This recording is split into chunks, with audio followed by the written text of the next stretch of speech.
nilagyan ko lang ng mga spices nila. Tapos ganyan ang ginawa ko. Tapos maya-maya iprito.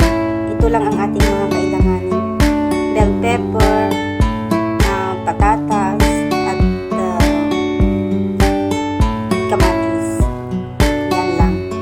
Yan, dalawa. Hiwa-hiwain na parang chips lang ang gusto. Ayaw niyo yung malalaki. Baka hindi daw matuto. Kaya ganyan lang.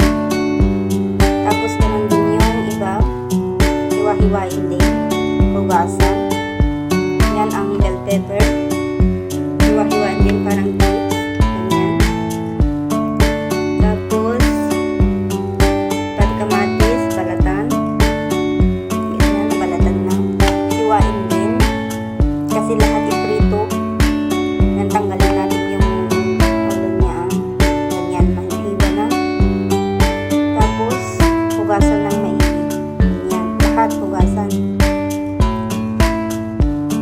Pagkatapos niyan, ipiprito na natin. Hugasan ng mabuti. Siguro mga 3 beses ko yan hinugasan. Maraming beses na hugas-hugas. Ganyan ang gusto nila dito. Yan. Ulit pa, ulit pa, ulit pa, ulit pa. Paghugas. Yan. Malinis na yan. Tapos, ipiprito na natin lahat yan.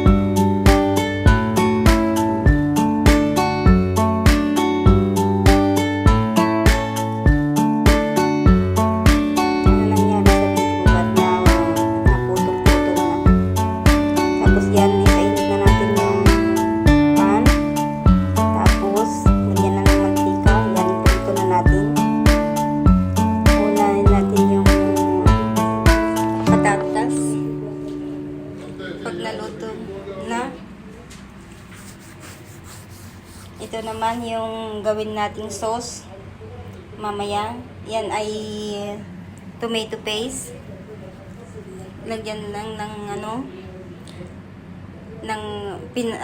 lagyan ko na rin ng fresh na kamatis yan. Ganyan. Ayan na, naprito na natin yung patatas. Ilagay na natin sa paglutuan natin mamaya. Dahil ilagay natin sa oven. Pag naprito natin lahat.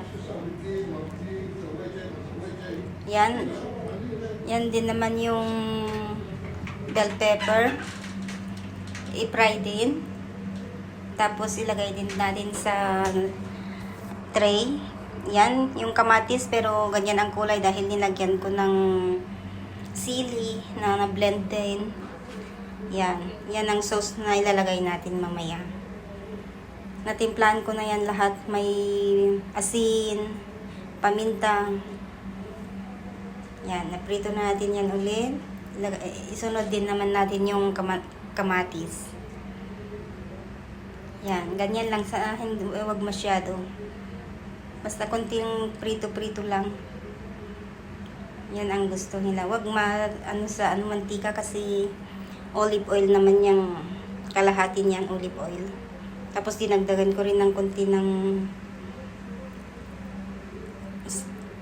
ibang mantika. Yan, kamatis. Prito din natin sandali.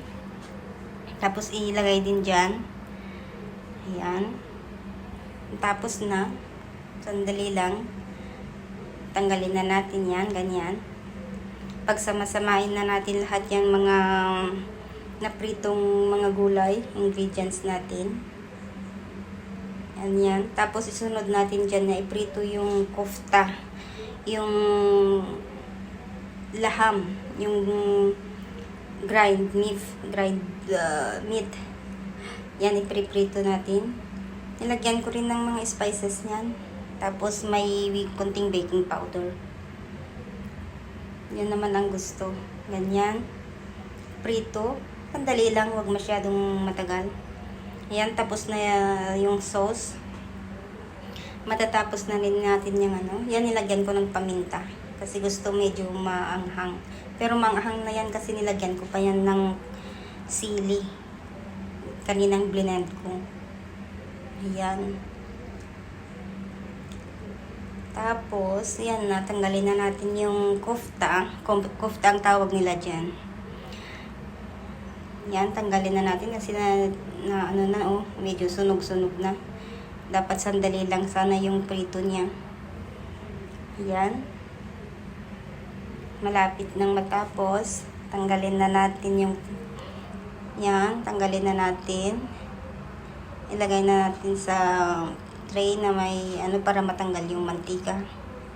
Kasi marami na ng mantika. Yan.